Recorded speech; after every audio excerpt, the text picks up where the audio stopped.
ಗ್ಯಾಸ್ಗಾಗಿ Q ನಿಂತಿದ್ದಾರೆ ನೂರಾರು auto ಚಾಲಕರು. ಗ್ಯಾಸ್ಗಾಗಿ 3 ಗಂಟೆ ಕಾಯಬೇಕಾದಂತ ಸ್ಥಿತಿ ನಿರ್ಮಾಣ ಆಗಿದೆ. ಗ್ಯಾಸ್ಗಾಗಿ ಕಾಯೋದಾಗಿದೆ, ಆಟೋ ಓಡಿಸೋದು ಯಾವಾಗ ಅಂತ ಪ್ರಶ್ನಿಸ್ತಾ ಇದ್ದಾರೆ. ಗ್ಯಾಸ್ ಅಭಾವ ಹಿನ್ನೆಲೆಯಲ್ಲಿ ಮನೆ ನಡೆಸೋದೇ ಕಷ್ಟ ಆಗ್ತಾ ಇದೆ. ಆಟೋ ಬಾಡಿಗೆ ನೀಡೋದಕ್ಕೂ ಕೂಡ ಆಗ್ತಾ ಇಲ್ಲ ಅಂತ ಚಾಲಕರು ಅಳಲನ್ನು ತೋಡ್ಕೊಳ್ತಾ ಇದ್ದಾರೆ. ಮನೆ ಬಾಡಿಗೆ ಕಟ್ಟಕ್ಕಾಗ್ತಾ ಇಲ್ಲ, ಆಟೋ ಕಂತು ಕಟ್ಟಕ್ಕಾಗ್ತಾ ಇಲ್ಲ, ಜೀವನ ನಡೆಸೋದೇ ಕಷ್ಟ ಆಗ್ತಾ ಇದೆ ಅನ್ನುವಂಥ ಬೇಸರವನ್ನು ಅಳಲನ್ನು ತೋಡ್ಕೊಳ್ತಾ ಇದ್ದಾರೆ ಆಟೋ ಚಾಲಕರು. ನೀವು ನೋಡಿ ದೃಶ್ಯದಲ್ಲಿ 2-3 ಕಿಲೋಮೀಟರ್ವರೆಗೂ ಹಾಗೆ ನಿಂತಿದ್ದಾರೆ ಗ್ಯಾಸ್ಗಾಗಿ. ನಿಂದ ಇವತ್ತು ಒಂದು ಕಡೆ ಅಂತಂದರೆ ಕಮರ್ಷಿಯಲ್ ಸಿಲಿಂಡರ್ಗಳ ಸಿಗ್ತಾ ಇಲ್ಲ, ಇನ್ನೊಂದು ಕಡೆ ಅಂದರೆ ಗೃಹ ಬಳಕೆ ಸಿಲಿಂಡರ್ಗೂ ಸಾಯ್ತಿಲ್ಲ. ಸಾರ್ವಜನಿಕರು ಪರದಾಡುವಂತಹ ಪರಿಸ್ಥಿತಿ ನಿರ್ಮಾಣವಾಗಿದೆ. ಇದರ ನಡುವೆ ಇಲ್ಲಿ ಅಂತಂದರೆ LPG ಆಟೋ LPGಗಾಗಿ ಇವತ್ತು ಬೆಳಿಗ್ಗೆಯಿಂದಲೇ ಕಾದು ಕುಳಿಸುತ್ತಾ ಇವತ್ತು ಆಟೋ ಚಾಲಕರಿಗೆ ಇವತ್ತು LPG ಸಿಗ್ತಾ ಇಲ್ಲ. ಇದರಿಂದ ಇಡೀ ಹುಬ್ಬಳ್ಳಿನೇ ತಿರುಗುವಂತಹ ಪರಿಸ್ಥಿತಿ ಇವತ್ತು ವಾಣಿಜ್ಯ ನಗರಿ ಹುಬ್ಬಳ್ಳಿ ನಿರ್ಮಾಣವಾಗಿದೆ. ಬೆಳಿಗ್ಗೆಯಿಂದಲೇ ಇಲ್ಲಿರುವಂತಹ ಆಟೋ ಚಾಲಕರು ಸರತಿ ಸಾಲಿನಲ್ಲಿ ತಮ್ಮ ಆಟೋಗಳನ್ನು ಇಲ್ಲಿ ಅಂತ ನೋಡ್ಬೋದು ಕ್ಯೂನಲ್ಲಿ ನಿಂತು ತಮಗೆ ಬೇಕಾದಂತಹ LPGಗಳನ್ನು ತುಂಬಿಸುವಂತಹ ಕೆಲಸವನ್ನು ಮಾಡ್ತಿದ್ದಾರೆ. ಹುಬ್ಬಳ್ಳಿ ಧಾರವಾಡದಲ್ಲಿ ಸರಿಸುಮಾರು ಒಂದು 20ಕ್ಕೂ ಹೆಚ್ಚು LPGಗಳಿವೆ. ಅದರಲ್ಲಿ ಕೆಲವೊಂದಿಷ್ಟು LPG ಪಂಪ್ಗಳಲ್ಲಿ ಮಾತ್ರ ಇವತ್ತು ತಮಗೆ ಬೇಕಾದಂತಹ ಆಟೋ LPG ಗ್ಯಾಸ್ ಸಿಗ್ತಾ ಇದೆ. ಯಾಕಂದರೆ ಒಂದು ಕಡೆ ಅಂತಾರೆ ಈ ಒಂದು ಆಟೋ ಚಾಲಕರು ತಮ್ಮ ದಿನನಿತ್ಯದ ಜೀವನವನ್ನು ಮತ್ತು ತಮ್ಮ ಕುಟುಂಬವನ್ನು ನಡೆಸಬೇಕಾದ್ರೆ ಇದೇ ಆಟೋವನ್ನು ನಂಬಿಕೊಳ್ತಿದ್ದಾರೆ. ಆದರೆ ಇವರಿಗೆ ಬೇಕಾಗಿದ್ದು ಇವತ್ತು ಯಾಕಂದರೆ ಮೊದಲಿಗೆ ಪೆಟ್ರೋಲ್ ಆಟೋಗಳಿದ್ದು, ಇವತ್ತು ಪೆಟ್ರೋಲ್ ಆಟೋಗಳು ಸಂಪೂರ್ಣವಾಗಿ ಬಂದ್ ಆಗಿದ್ದಾವೆ. ಹೀಗಾಗಿ ಇವರು LPG ಆಟೋಗಳನ್ನು ಇಟ್ಟುಕೊಂಡೇ ತಮ್ಮ ಉಪಜೀವನವನ್ನು ಸಾಗಿಸಬೇಕು, ಮಕ್ಕಳ ವಿದ್ಯಾಭ್ಯಾಸವನ್ನು ನೋಡಬೇಕು, ತಮ್ಮ ಕುಟುಂಬ ನಿರ್ವಹಣೆಯನ್ನು ನೋಡ್ಕೋಬೇಕು. ಆದರೆ ಎಲ್ಲಿ ಹೋದರೂ ಸಹಿತ ಇಲ್ಲಿ ಅಂತಂದರೆ ಇವರಿಗೆ LPG ಆಟೋ ಸಿಗ್ತಾ ಇಲ್ಲ. ಏನು ಆಟೋಗಳಿಗೆ ಬೇಕಾದಂಥ ಒಂದು LPG ಸಿಗ್ತಾ ಇಲ್ಲ.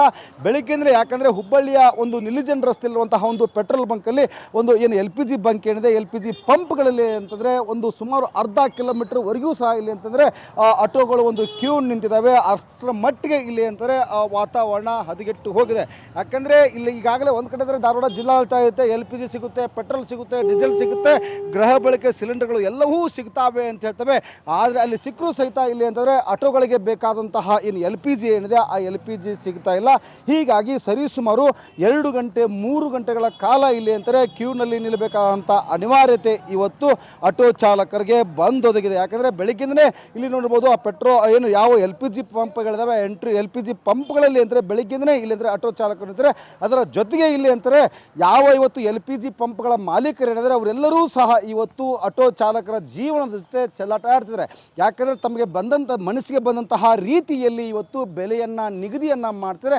ಯಾಕಂದರೆ ಯುದ್ಧ ಪ್ರಾರಂಭದ ಮೊದಲು ನೋಡಿದಾಗ ಏನಂದರೆ ಯುದ್ಧ ಪ್ರಾರಂಭದಲ್ಲಿ 57 ರೂಪಾಯಿ ಇದ್ದಂತಹ LPG ಬೆಲೆ ಇವತ್ತು ಸರಿಸುಮಾರು 97 ರೂಪಾಯಿ ಆಗಿದೆ. ನಿನ್ನೆವರೆಗೂ 82 ರೂಪಾಯಿ ಇತ್ತು, 85 ರೂಪಾಯಿವರೆಗೂ ಇತ್ತು, ಸಾಯಂಕಾಲದವರೆಗೂ 89ವರೆಗೂ ಸಹಿತ ಇಲ್ಲಿ ಅಂತ ಕೊಟ್ಟು ಆಟೋ ಚಾಲಕರು ತಮಗೆ ಬೇಕಾದಂತಹ LPGಗಳನ್ನು ತುಂಬಿಸಿಕೊಂಡಿದ್ದಾರೆ. ಆದರೆ ಈಗ ಏಕಾಏಕಿ ಇವತ್ತಿನ ಬೆಲೆ 97 ರೂಪಾಯಿ ಆಗಿದೆ. 97 ರೂಪಾಯಿ ಆದರೆ ಇಲ್ಲಿ ನೇರವಾಗಿ ಇದು ಹೊಡೆತ ಬೀಳೋದು ಆಟೋ ಪ್ರಯಾಣಿಕರ ಮೇಲೆ. ಯಾರು ಇವತ್ತು ಆಟೋಗಳನ್ನು ನಂಬಿ ಇವತ್ತು ಪ್ರಯಾಣ ಮಾಡ್ತಿದ್ದಾರೆ ಅವರಿಗೆ ದೊಡ್ಡದಂಥ ಒಂದು ಹೊಡೆತ ಇದು ಬೀಳುತ್ತೆ. ಈ ಸಂಪರ್ಕದಲ್ಲಿ ಆಟೋ ಚಾಲಕರನ್ನು ಮಾತಾಡ್ತೀನಿ. ಸರ್, ಏನು ರೇಟ್ ಆಗಿದೆ ಇವತ್ತು ಇಲ್ಲಿದು? ಸರ್ ನೋಡ್ರಿ, ನಾವು ಬೆಳಗ್ಗೆ ಬಂದು 2 ತಾಸು ಆಯ್ತು. ಬಿಸಿಲಾಗ ಭಾಳ ಮಂದಿ ನಿಂತೀವಿ. ಮಾತ್ರ ಇಲ್ಲಿ ಏನದಪ್ಪ ಅಂದ್ರೆ ಪಾಳೆ ಹಚ್ಚಿ ಹಾಕೊಂಡು ಹೊಂಟ್ರ ಪಾಪ. ನಿನ್ನೆ ನೋಡಿದ್ರೆ ಹಾಕೊಂಡಿ ಅವು 2 ತಾಸು ಹೊತ್ತು 3 ತಾಸು ಹೊತ್ತು. ಈಗ ಬೆಳಗ್ಗೆ ಬಂದ್ರೆ ಮತ್ತೆ 97 ರೇಟ್ ಆಗೈತಿ. ನಿನ್ನೆ 89 ಚಿಲ್ಲರ್ ಇತ್ತು, 90 ರೂಪಾಯಿ ಇತ್ತು. ಒಂದೊಂದು ಕಡೆ ಒಂದೊಂದು ಗ್ಯಾಸ್ ಪಂಪ್ನಾಗ ರೇಟ್ ಬೇರೆ ಬೇರೆ ಮಾರಾಕತ್ತಾರ. ಆದ್ರೆ ಒಬ್ಬೊಬ್ಬರ ತೆಗಿಯಾಕತ್ತಾರ. 11 LPG ಪಂಪ್ ಅದಾವ ಹುಬ್ಳ್ಯಾಗ. ಒಬ್ಬೊಬ್ಬರ ತೆಗಿಯಾಕತ್ತಾರ. ಒಂದೊಂದು ಏರಿಯಾಗ ಒಬ್ಬೊಬ್ಬರು ತೆಗಿಯಾಕತ್ತಾರ. ಅಲ್ಲಿ ಚಾಲುತ್ತೆ ಅಂದ್ರೆ ಅಲ್ಲಿ ಓಡೋಬೇಕು, ಇಲ್ಲಿ ಚಾಲುತ್ತೆ ಇಲ್ಲಿ ಓಡೋಬೇಕು, 2-3 ತಾಸು ನಿಂದಿರಬೇಕು. ಇವ್ರು ಏನು ಮಾಡಾಕತ್ತಾರ ಅನ್ನೋದು ಗೊತ್ತಾಗತ್ತಿಲ್ಲ. 5-6 ದಿವಸಲೇ ನಾವು ಇದಾಗ ಗುದ್ದಾಡಕತ್ತೀವಿ ಸರ್. ಇದಕ್ಕೆ ಯಾರು ಪರಿಹಾರ ಕೊಡೋಲ್ರಿ. ಪರಿಹಾರ ಆಗಿದಷ್ಟು ದೊಡ್ಡ ಕೊಡ್ಬೇಕು. ನಮ್ಮಂಥ ಬಡವರಿಗೆ ಬದುಕಕ್ಕೆ ಮಾಡಿ ಕೊಡ್ಬೇಕು ಅವ್ರು. ಇಲ್ಲಾಂದ್ರೆ ನಾವು ಎದ್ದು ಕುಂತೀವಿ ಅಂದ್ರೆ ಮಾತ್ರ ಬೇರೆ ಆಗತ್ತೆ. ಏಕಾಏಕಿ ಒಂದು ಕಡೆ ಅಂದರೆ ಬೆಲೆಗಳು ದುಪ್ಪಟ್ಟಾಗ್ತಿದ್ದಾವೆ. ಆದರೆ ಈಗ ಹಣ ಕೊಟ್ಟರು ಸಹಿತ ಇವತ್ತು ವಾಣಿಜ್ಯ ನಗರಿ ಹುಬ್ಬಳ್ಳಿಯಲ್ಲಿ LPGಗಳು ಸಿಗ್ತಲ್ಲ.